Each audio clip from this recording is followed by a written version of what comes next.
Спомниш ли си Алепо? Скоро е Джулай. Ти знаеш какво става сега по твой Джулай? Концерти с билетчета, кебабчета и чалга. По-добре си запази спомените. Добре, да мислих си, че можем да прекараме хубаво заедно. Чу? Лили! Да, нацъфна изведнъж от небитието и тръгнахме. Ти що не дойдеш с нас да се видим като хората? Що не? Има едно място, което сигурно още не са го срали. Кое? Крапец. Пале гумите и тръгвам натам. Как сте, момичета? Ти как си? Какво става? Какво? Едно и също. Живее някакси. И какво? Джулай днес, а? На времето тук идваха не повече от 20 на човек.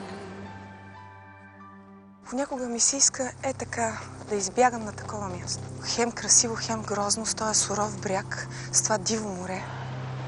Айде бе, айде, пуснете го бе! Айде, пичове бе, айде! There I was on a July morning,